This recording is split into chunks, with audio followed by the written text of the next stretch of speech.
Oke, halo, kami dari kelompok 2. Hari ini kami akan menjelaskan tentang diagnosis yang kami lakukan kepada study case kasus Roaring Dragon Hotel.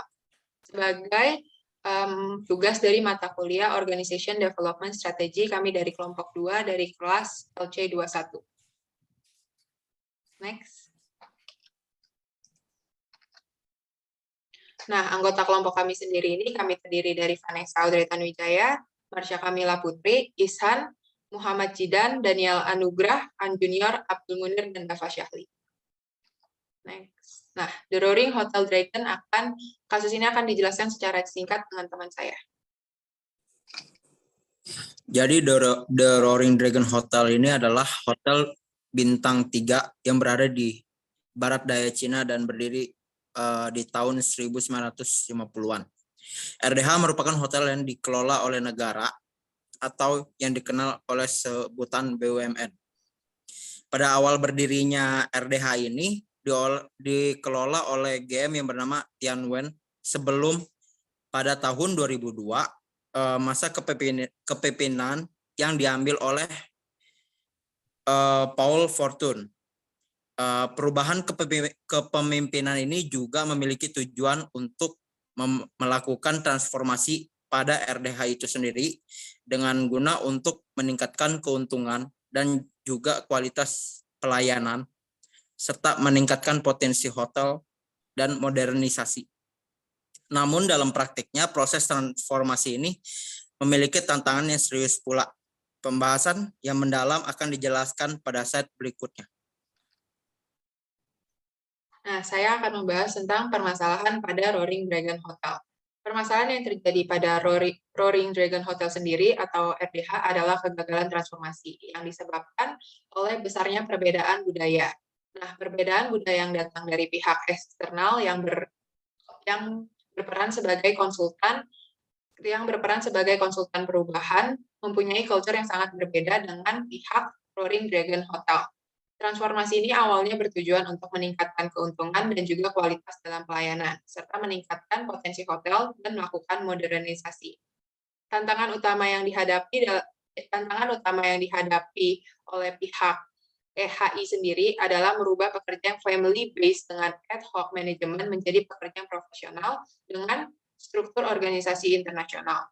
Penyebab transformasi gagal pada kasus Roaring Dragon Hotel adalah faktor budaya yang dimiliki oleh masing-masing pihak, di mana terjadinya tabrakan budaya antar budaya organisasi, HI, dan RDH. Budaya mempengaruhi nilai, prinsip, cara komunikasi, dan keterbukaan seseorang atau individu akan sebuah perubahan. Pada kasus ini, menurut kelompok kami, adalah tidak ada pengadaptasian budaya kepada home country yang baik yang dilakukan oleh pihak HI, di mana pihak HI terlalu mempush apa yang mereka tahu, apa yang mereka mengetahui itu benar tanpa melihat kultur dari budaya RDH sendiri yang masih kolektif dibandingkan dengan individualis. Nah, karena budaya mereka terlalu bertabrakan, membuat pengadaptasian akan perubahan menjadi gagal dan transformasi yang dilakukan HI pun menjadi gagal. Next slide akan dibacakan oleh teman saya. Konsep organizational model menggunakan konsep organizational dari Nadler-Tuzman-Congrus model. Dalam model Nadler-Tuzman Congrus, pada proses diagnosis terdapat 4 kategori kunci output, yaitu sistem functional, yaitu fungsi sistem, group behavior atau perilaku grup, intergroup relation itu relasi antar grup, individual behavior, dan juga efek. 3 step dalam diagnosis model Nadler-Tuzman-Congrus model.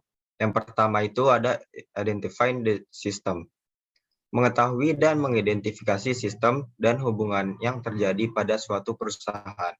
Dan yang kedua, determine the nature of key variables. Apa tujuan dilakukan sebuah transformasi atau perubahan, apa dimensi input dan komponen. Dan yang terakhir, diagnose the state of fit, yaitu melihat tingkat kesesuaian atau mengevaluasi antara pasangan input, komponen proses transformasi, dan output yang diberikan. Selanjutnya akan dijelaskan oleh teman saya. Di dalam Nadler-Tuzman Congress ada 3 step fit diagnosis. Yang pertama ada identify the system, Dalam mengidentifikasi sistem, HI sebagai konsultan yang datang dari sisi eksternal perusahaan melihat bahwa organizational culture RDH harus berubah.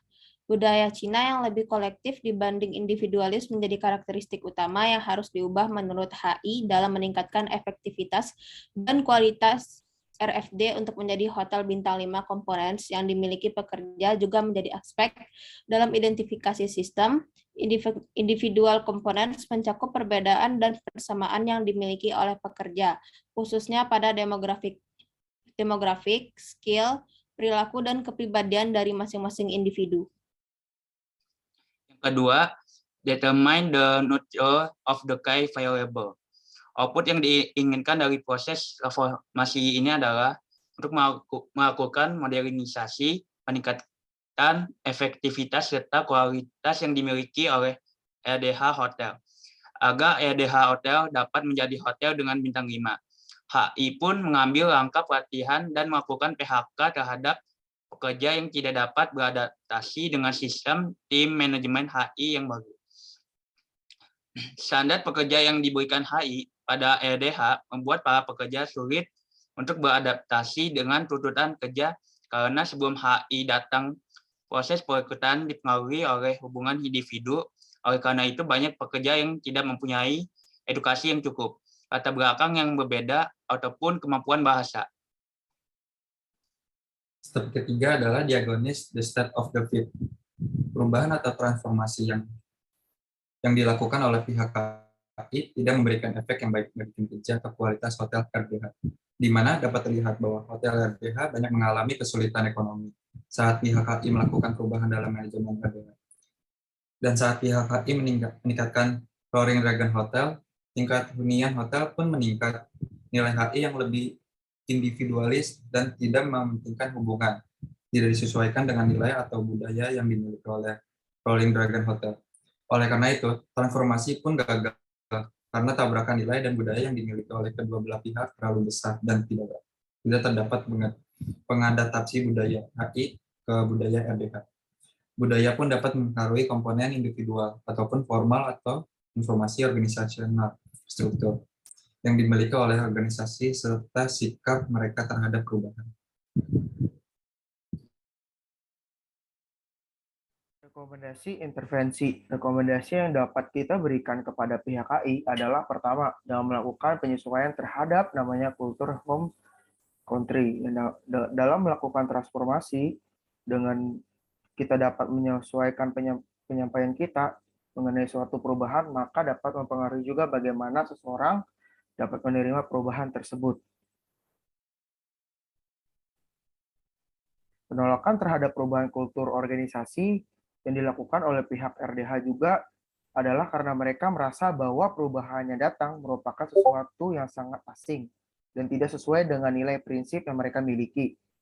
Maka agar sebuah transformasi dapat diterima pihak HI, harus mengadaptasikan sebuah transformasi sesuai dengan nilai yang dimiliki oleh kedua belah pihak tersebut secara perlahan-lahan, dan bukan secara memaksa nilai atau budaya dalam sebuah organisasi. Karena nilai dan budaya yang dimiliki seseorang memiliki peranan besar dalam komponen, termasuk dalam perilaku individu dan organisasi itu sendiri.